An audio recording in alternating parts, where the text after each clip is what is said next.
Dzień dobry, nazywam się Kaja Klimek, a to jest konkurs filmów krótkometrażowych na Festiwalu Filmów Fabularnych w Gdyni. W tym roku w konkursie 27 filmów, a do tego 27 rozmów z reżyserkami i reżyserami. A teraz moim gościem będzie Michał Ciechomski, reżyser filmu Uległość. Dzień dobry. Witam. Dzień dobry. Witam na biegunie północnym. Pięknie to. Pięknie się to prezentuje w kadrze. Nie ma to jak dalekie podróże i nie ma to jak odległe światy.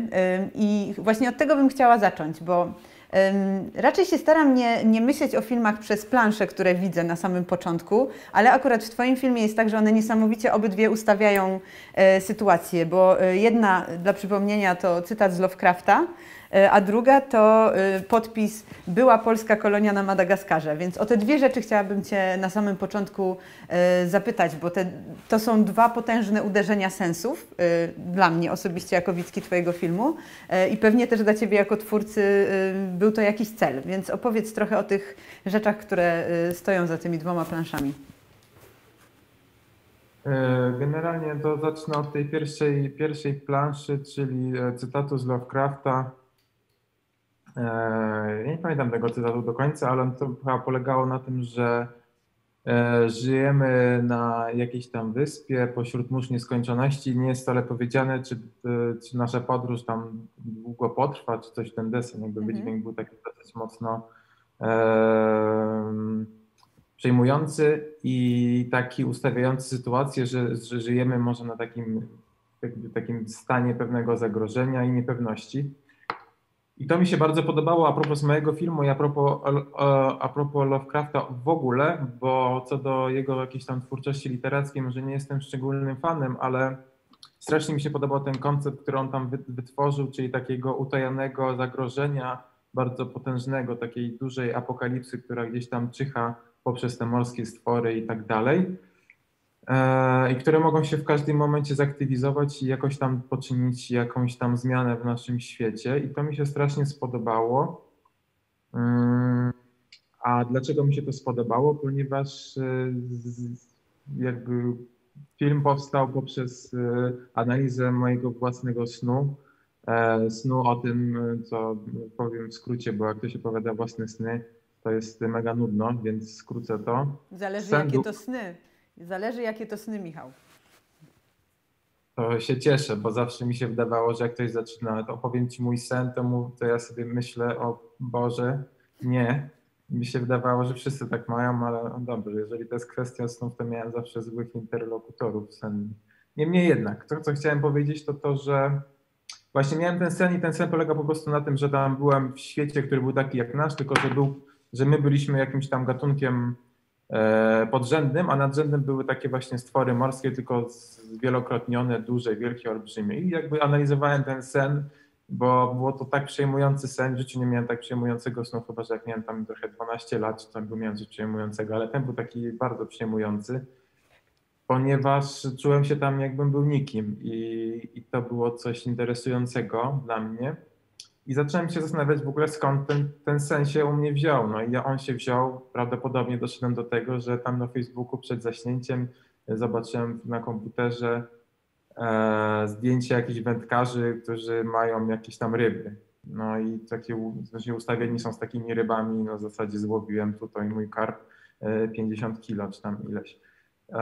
Nie wiem, skąd się w ogóle te zdjęcia wzięły. W każdym wypadku, no i jakby to zaczęło tam pracować i w pewnym momencie pojawił się ten Lovecraft, bo ja tego Lovecrafta akurat żyłem w nim, czytałem go dosyć dawno, ale żyłem w nim jakby tak wewnętrznie.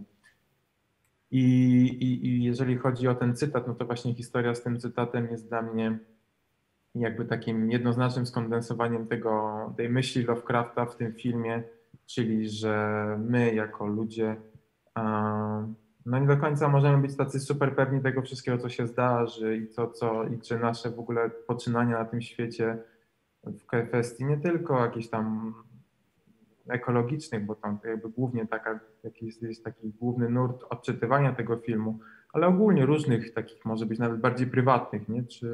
Czy nasze poczynania w tym świecie w ogóle mają tak naprawdę albo jakiś cel, albo czy w ogóle ku czemuś dążą, czy na przykład nie dążą ku samozagładzie.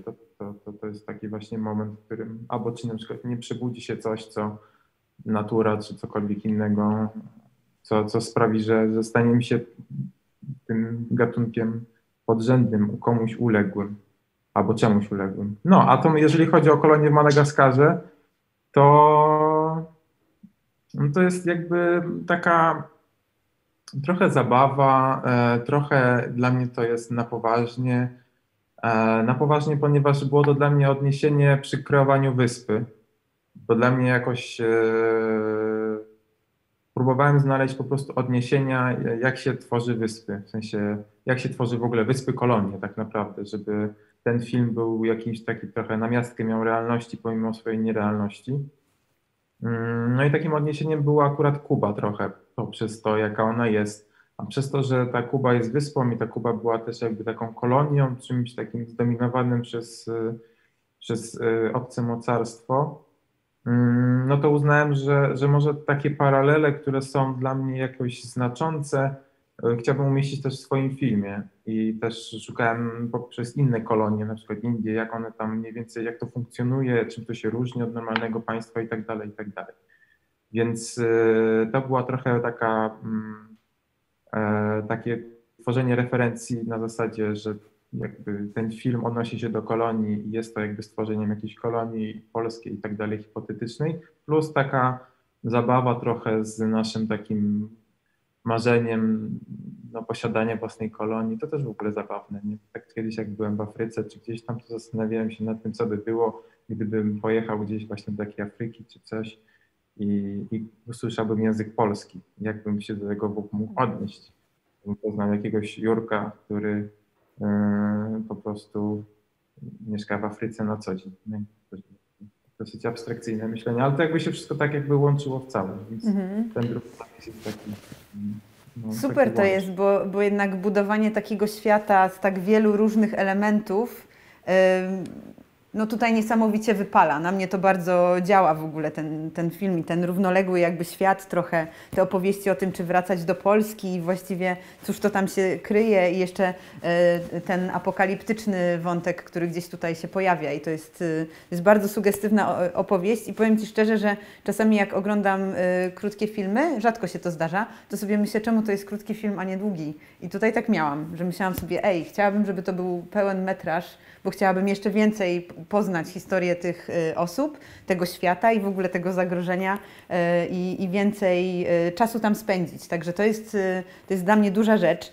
Ale też mocą tego filmu, poza tym, że właśnie jest tak niesamowicie światotwórczy, są też bohaterzy. Więc chciałabym Cię zapytać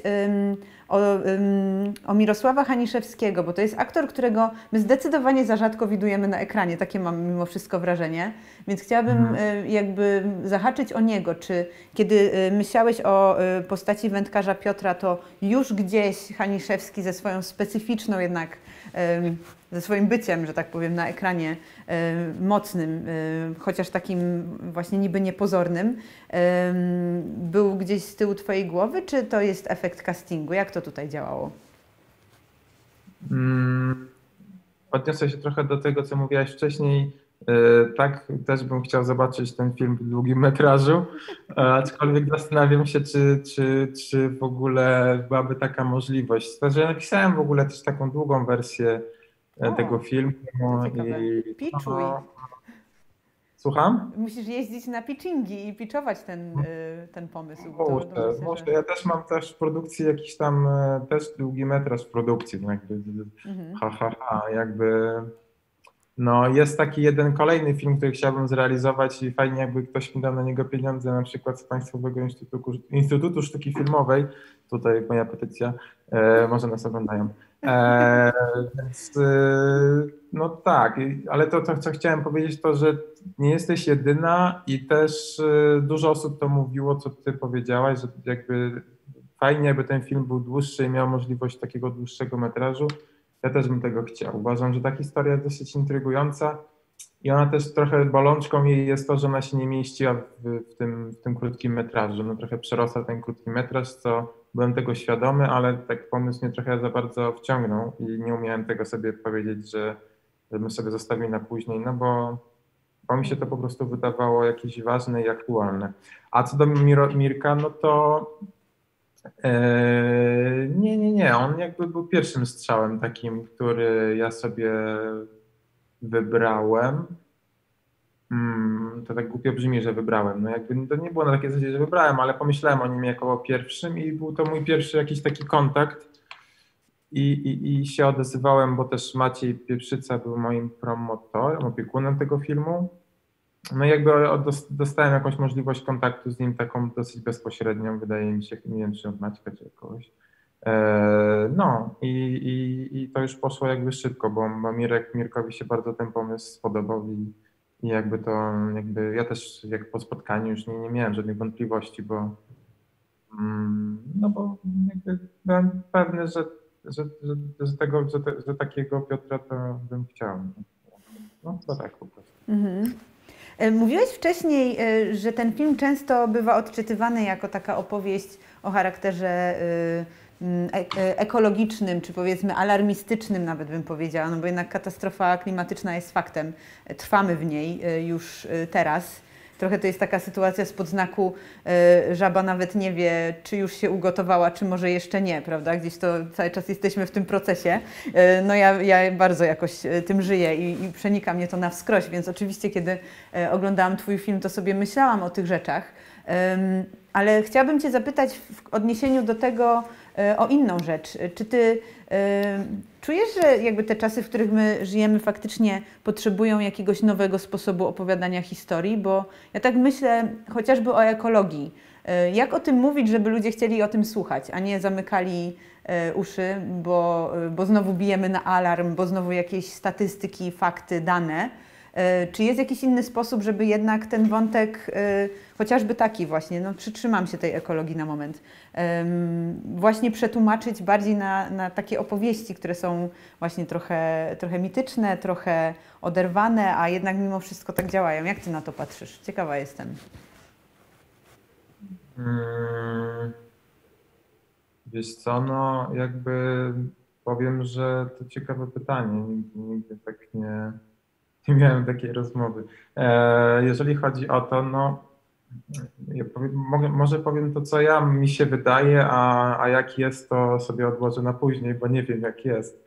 Ale to, co ja mógłbym sobie opowiedzieć i to, co mnie na przykład dotyka i to, co mnie jakoś tam zastanawia, nie? To jest jakby trochę bardziej osobiste, może to się przekłada na kogoś jeszcze, może nie. Dla mnie opowiadanie historii pod płaszczem opowiadanie czegoś innego jest bardzo dotykające. W sensie przejmuje mnie to dogłębnie, jeżeli ktoś mi opowiada historię, która jest zupełnie o czymś innym, a z niej wynika to coś zupełnie innego. Takim przykładem może być, nie wiem, chociażby Wieża Jasny Dzień, Jagody Szelc, która zrobiła na mnie duże wrażenie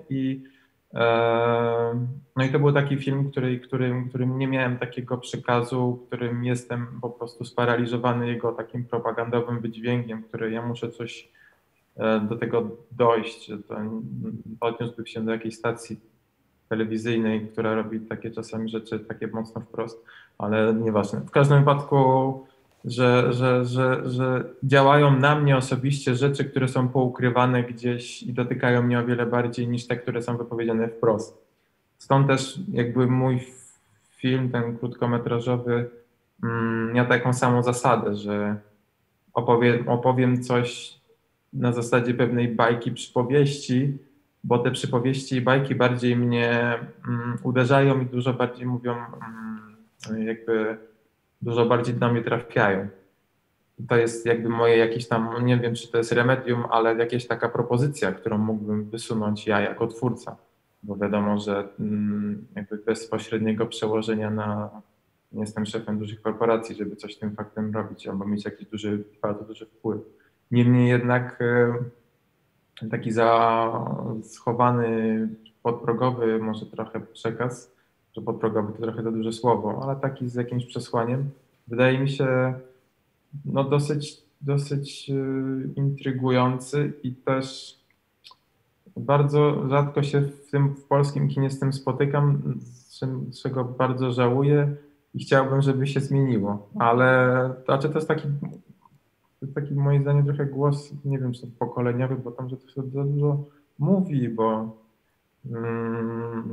trochę za wyrost, ale tak patrzę na te krótkie metraże w momencie, kiedy my jako młodzi ludzie, powiedzmy młodzi, możemy sobie jeszcze jakoś tam na coś pozwolić, bo mamy małe budżety i małe możliwości, no to widać jakąś taką dużą tendencję. Mój film jakiś nie jest jakiś taki bardzo szczególny, że coraz mniej, tak mi się wydaje, powstaje takich filmów bardzo osadzonych, tak jak, nie wiem, początek lat 2000, takich turbospołecznych i tak dalej, że to jakoś idzie w taką trochę inną stronę.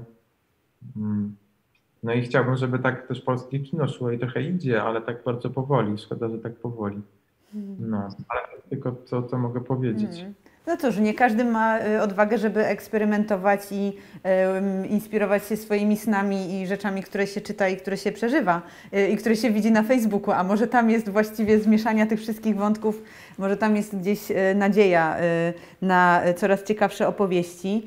Niestety musimy już kończyć, bardzo ubolewam, ale wierzę, że jeszcze będziemy mieli okazję porozmawiać o Twoim filmie. Też jestem ciekawa tych następnych projektów, ale na razie nic nie zdradzaj. Na razie festiwal w Gdyni i konkurs filmów krótkometrażowych. Trzymam kciuki, a Tobie dziękuję za rozmowę i wspaniale też było tutaj popatrzeć na tą zorzę. To bardzo tak pasowało też do wątków, o których rozmawialiśmy. To fajne miejsce. Zachęcam. Dziękujemy Ci bardzo, Michał, i pozdrowienia i dużo zdrowia. To też ważne. Tak, nawzajem też życzę Ci dużo zdrowia i uśmiechu, ale Ty nie masz dużo uśmiechu zawsze, więc generalnie no, ale tak, wszystkiego najlepszego. Też muszę się tego nauczyć, bo tak patrząc na tą rzeczywistość. No nic, dobrze. Dziękuję bardzo jeszcze raz. Pozdrawiam Cię, cześć.